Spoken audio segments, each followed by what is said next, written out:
بسم اللہ الرحمن الرحیم. Honorable subscribers and my followers, Assalamu alaikum. The story of legends, the lioness of the century, صدی کی شیرنی. آج ہم ایک مرتبہ پھر دا اسٹوری آف لیجنڈس میں پروفیسر مس روبینہ شاد کو لا رہے ہیں. یہ ان کی پوری زندگی میرے سامنے ہے، اور اگر کوئی کتاب لکھنی پڑے تو میں بغیر پوچھے پوری ان کی بچپن پیدائش سے لے کے ہائر ایجوکیشن تک مجھے ہر چیز زبانی یاد ہے. اور اس کا سارا سیرا جو ہے وہ روبینہ کے سارا تھا، کیونکہ اس نے کبھی بھی کوئی کام میرے مشورے کے بغیر نہیں کیا. بہت بڑی بات ہے. یہ ہمیں سب سے پہلے یہ بتائیں گی کہ یہاں ان کو یہ کس عمر میں بلائنڈ ہوئی اور ان کو احساس کیسے ہوا، اور پھر ابتدائی تعلیم. بڑا لمبا کیریئر ہے. روبینہ بیٹا السلام علیکم. جی وعلیکم اب آپ السلام. یہ بتائیں گی کہ آپ کی ابتدائی تعلیم سے پہلے آپ کو بلائنڈ ہونے کا احساس کیسے ہوا، اور ابتدائی تعلیم میں آپ کہاں تک پہنچ چکی ہیں.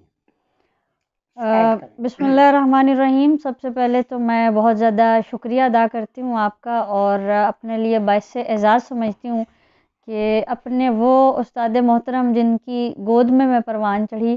ایک مرتبہ آپ نے ایک تقریب میں کہا تھا کہ میری 4 ماہ کی نواسی ہے، جب میں اسے گود میں لیتا ہوں تو مجھے روبینہ یاد آتی ہے.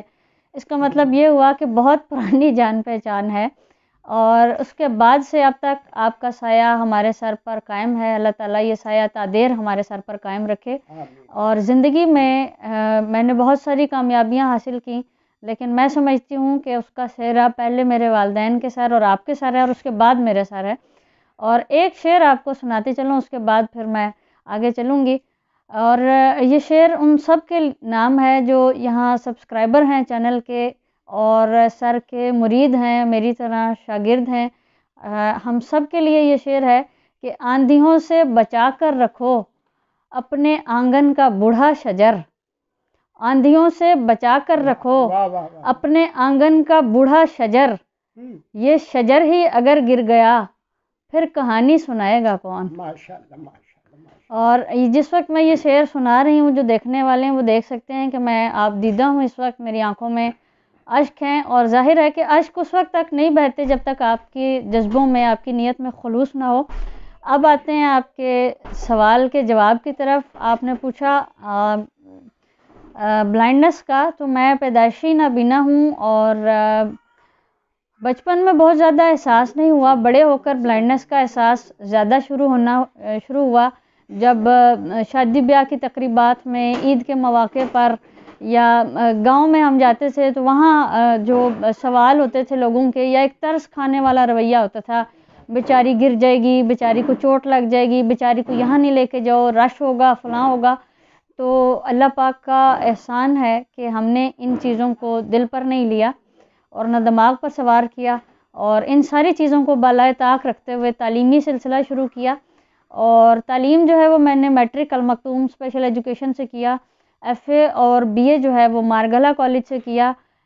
بی ایڈ جو ہے وہ میں نے علامہ اقبال اوپن یونیورسٹی سے کیا. ایم ایڈ سر کے فرمائش، اسپیشلی خواہش پر، علامہ اقبال اوپن یونیورسٹی سے چھوڑ کر سرحد یونیورسٹی سے کیا. اور ایم اے اردو جو ہے وہ بین الاقوامی اسلامی یونیورسٹی اسلام آباد سے کیا.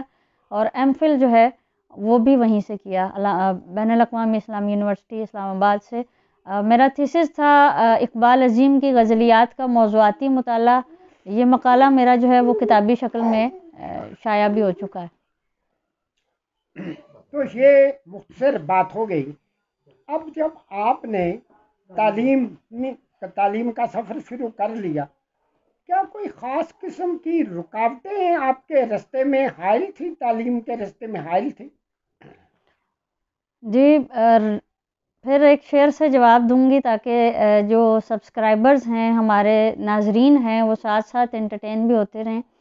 کہ رشتوں کے یہ نازک ڈوریں توڑی تھوڑی جاتی ہیں، راہیں مشکل ہو جائیں تو چھوڑی تھوڑی جاتی ہیں، واہ، یہ کانٹے یہ دھوپ یہ پتھر ان سے کیسا ڈرنا ہے، یہ کانٹے یہ دھوپ یہ پتھر ان سے کیسا ڈرنا ہے، راہیں مشکل ہو جائیں تو چھوڑی کیسی تھوڑی جاتی ہیں۔ تو بات یہ ہے کہ مشکلات آتی ہیں زندگی میں، مجھ پر بھی بہت مشکلات تھیں۔ مثلاً یہ کہ میں نے جب تعلیم شروع کی تھی تو ہم واکنٹ میں، اس وقت ہماری رہائش تھی، ابو کی ٹرانسفر وہاں تھی، واکنٹ میں کوئی اچھا اسکول نہیں تھا، تو المکتوم تک کا سفر، المکتوم جو ہے وہ G7 میں ہے، اور واکنٹ سے المکتوم آنا جو ہے وہ ایک بڑا مشکل کام تھا 4-5 سال کی عمر میں، لیکن میرے والدین کو کریڈٹ جاتا ہے کہ وہ بس اسٹاپ پر چھوڑتے بھی رہے لاتے بھی رہے۔ اور اس کے علاوہ پھر یہ ہے کہ فائنینشلی ہم اتنے اسٹرانگ نہیں تھے، وہ بھی ایک مسئلہ تھا۔ پھر جب تھوڑے بڑے ہوئے تو رائٹر کا ایشو تھا، پھر ریکارڈنگز کا ایشو تھا، پھر بہت سارے مسائل تھے، کبھی کتابیں دستیاب نہیں ہیں، کبھی ریکارڈنگ دستیاب نہیں ہے، کبھی ریکارڈڈ کتابیں جو ہیں وہ اینڈ ٹائم پر کرپٹ ہو جاتی تھیں، کبھی ٹیپ کے سیل ختم ہو رہے ہیں، کبھی لکھنے کے لیے چارٹ پیپرز نہیں ہیں، کبھی اساتذہ جو ہیں وہ انٹرینڈ ہیں، ان کو ہی نہیں پتہ کہ ہم نے کیسے پڑھانا ہے، اور بعض اوقات اساتذہ یا اسٹوڈنٹس کی طرف سے کوئی ایسا کوشچن آ جاتا تھا کہ جو دل کو پارا پارا کر کے رکھ دیتا تھا، لیکن وہی بات کہ راہیں مشکل ہو جائیں تو چھوڑی تھوڑی جاتی ہیں، تو بس اب آپ سلسلہ نے چلتا رہا۔ جنرل ایجوکیشن میں تعلیم حاصل کی اور بہت بڑی بات ہے، اور وہ جو بات آپ نے خود کی کہ جو اویئرنیس تو ٹیچرز میں اسٹوڈنٹس میں تھی نہیں، نہ پیدا کی گئی تھی، تو مسائل پیدا ہوئے، مسائل اللہ کی طرف سے آتے ہیں، مسائل ختم بھی ہو جاتے ہیں۔ تاریخ میں نام اگر زندہ رہے گا تو انشاءاللہ آپ کا اور آپ کے تھیسس کا۔ بے شک۔ اب ایم فل کے بعد ایم اے آپ نے ڈبل ایم اے ڈی کر لیا، ایم اے کر لیا، تو ایم فل کر لیا۔ اب پی ایچ ڈی کے بارے میں what do you think about the P H D? کوئی سوچ، کچھ پلان کیا اپنے ذہن میں؟ جی بالکل، میرا شروع سے یہ ماننا ہے کہ اپنے بڑوں کی خواہشات پوری کرنی چاہیے، اور جب ہم ان کی خواہشات پوری کرتے ہیں تو اللہ پاک ہمارے لیے بہت سی آسانیاں ان کی دعاؤں سے پیدا کر دیتا ہے۔ تو میرے والد صاحب کی بھی اور آپ کی بھی بہت خواہش ہے، اور میں انشاءاللہ العزیز ضرور پی ایچ ڈی کروں گی، اور میں یہ دعا کرتی ہوں اللہ تعالیٰ سے کہ اللہ تعالیٰ آپ کو بھی زندگی عطا فرمائے، اور میرے والد صاحب کو بھی، والدہ کو بھی، کہ وہ اپنی زندگی میں یہ دن دیکھیں کہ میرے نام کے ساتھ ڈاکٹر روبینہ شاد جو ہے وہ جڑا ہوا ہے۔ آمین۔ اچھا، بہت سے مردوں کو تو آپ چھوڑ دیں، لیکن بہت سے بلائنڈ جو ہیں، مرد بھی اور لاتعداد خواتین آپ کو پتہ ہے بلائنڈ، اور فزیکلی امپیئرڈ بھی کچھ لوگ ہوتے ہیں، لیکن بلائنڈ کمیونٹی نے بڑی ترقی کی ہے۔ بہت بچیوں کو میں جانتا ہوں جنہوں نے پی ایچ ڈی کی، سیکٹری، ڈپٹی سیکٹری کے عہدے پر ترقی کر گئی۔ تو میری دعا ہے، اور اللہ مجھے اس وقت تک زندہ رکھے کہ میں اپنی بیٹی کو صرف یہ سمپل ٹیچر یا پروفیسر نہیں، بلکہ سیکٹری، ڈپٹی سیکٹری، منسٹر تک بنے ہوئے آمین دیکھوں۔ آمین۔ تو انشاءاللہ اس کے لیے ہمیں انتظار کرنا پڑے گا، محنت کرنی پڑے گی۔ اب ایک بات جس کا میں نے شروع میں ذکر نہیں کیا تھا، روبینہ شاد ماشاءاللہ ایک مستند شاعرہ ہیں، لیکن کیونکہ ہمارے بے شمار ٹاپک چل رہے ہیں، poetry is the voice of heart, آپ سب سبسکرائبر جانتے ہیں کہ اس میں ہم شاعری کے معاملے میں تفصیل سے ڈسکس کرتے ہیں، شاعری سناتے بھی ہیں، سنتے بھی ہیں۔ تو روبینہ اور اس کی شاعری یہ تو بعد میں علیحدہ سے ایک اس ٹاپک پہ انٹرویو کریں گے۔ تو روبینہ، اب آخر میں آپ معاشرے کو اپنی طرف سے کیا پیغام دینا چاہتی ہیں کہ معاشرہ کس طرح سے کال اس ایکول ناٹ اسپیشل، یہ اسپیشل کا لیبل جب تک نہیں اترے گا اس وقت تک ہمیں معاشرے میں کوئی مقام حاصل نہیں ہوگا۔ ایسی بلندی پہ بہت تنہا ہوں، کاش میں سب کے برابر ہوتا، میری ہمیشہ سے اپروچ یہی رہی ہے۔ تو آپ اپنے الفاظ میں معاشرے کو جو پیغام دینا چاہیں وہ تفصیل سے بتائیں۔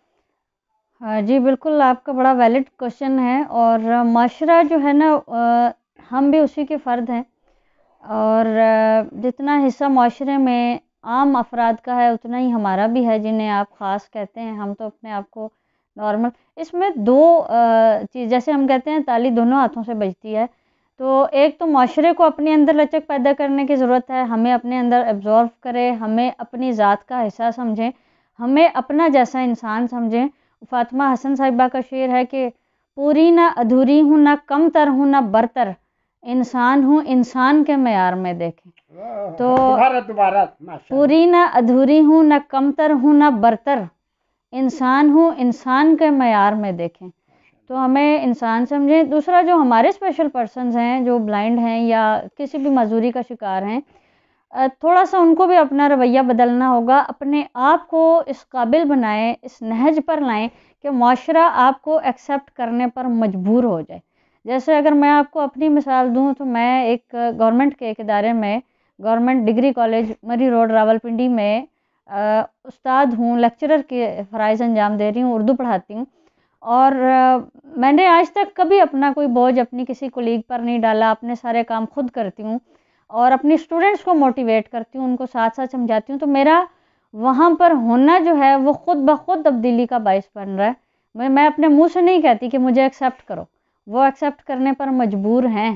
تو ہم جب اپنا رویہ خود اس قابل بنائیں گے، دوسروں کے ساتھ اچھے انداز میں پیش آئیں گے، دوسروں کے کام اپنے ذمے لیں گے، یا ایون اتنا کریں گے کہ اپنا کام دوسروں پر کم سے کم ڈالیں گے، انڈیپینڈنٹلی جئیں گے، تو میرا خیال ہے کہ پھر معاشرہ خود بخود ہمیں ایکسیپٹ کرنے پہ مجبور ہو جائے گا۔ بہت شکریہ، اور بہت اچھی باتیں کی، اور پوئٹری تو انشاءاللہ پھر بعد میں وہ علیحدہ ٹاپک پہ بات کریں گے نا، پوئٹری کے حوالے، شاعری کے حوالے سے، لیکن بات وہی ہے کہ سب سے پہلے ہمیں خود اپنے آپ کو چینج کرنا ہے۔ بالکل، ہمیں یہ سوچنا ہے کہ ہم عام لوگوں کے برابر ہیں، وہ کر کے دکھانا۔ بالکل، صرف مقصد یہ نہیں ہونا چاہیے کہ مجھے سرکاری ملازمت مجھے یا کسی کو مل گئی، بس پہلی کی پہلی گئے، ہاں، تنخواہیں لے آئے۔ بالکل، اور اس میں قصور محکموں کا بھی ہے۔ اگر کسی ڈسیبل کو، بلائنڈ کو اگر اپوائنٹ کر لیا جاتا ہے تو اس کی ٹریننگ محکمے کی ذمہ داری ہے۔ ہماری پولیس ہے، فوج ہے، سب کچھ ہے۔ یہ آئی ایس، وہ جو سی ایس ایس لوگ کرتے ہیں، ہر ایک محکمہ اس کے بعد ان کی ٹریننگ کا انتظام کرتا ہے۔ ہمارا مطالبہ یہی ہے کہ اس ملک میں جس بھی ڈسیبل کو کسی محکمے میں بھرتی کیا جائے، محکمہ اپنی ذمہ داری لے کہ اس کی ٹریننگ مکمل کرائے اور اس کو کام کرنے کی تنخواہ دے۔ اب روبینہ ایک ہماری جو ہے ٹوٹلی بلائنڈ بھی ہے، گھر بھی دور ہے، سب کچھ ہے، لیکن ان کو پتہ ہے۔ میں نے بھی 30 سال بطور ڈائریکٹر سروس کی، مجھے بھی پتا تھا، اس کو بھی پتا ہے کہ ڈیوٹی پہ جانا ہے، 10 منٹ پہلے پہنچنا ہے اور 10 منٹ بعد اٹھنا ہے۔ بالکل، اگر انچارج کوئی کام دے دے گا تو وہ کام کر لیں گے، لیکچر دینا ہے انہوں نے تو لیکچر روز دینا ہی ہوتا۔ تو بہت بہت شکریہ بیٹا روبینہ، اور ہماری، آپ کی، سب کی سبسکرائبر کی ملاقاتیں ہوتی رہیں گی، کیونکہ یہ ایک بندے یا 2-4 لوگوں کا کام نہیں ہے۔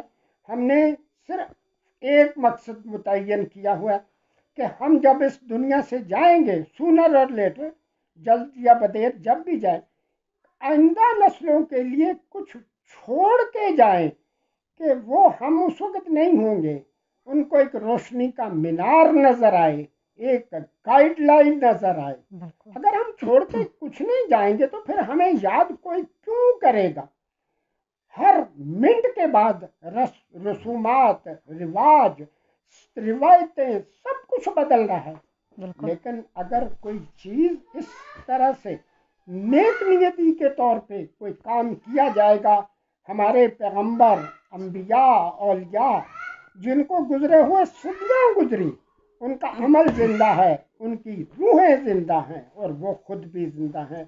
تو اللہ تعالیٰ آپ تمام لوگوں کو جو ہے مزید ترقی عطا فرمائے، اور بیٹا روبینہ، آپ لوگوں کا سب کا تشریف لانا میرے لیے، میرے سبسکرائبرز کے لیے ایک باعث فخر اور باعث رحمت ہے.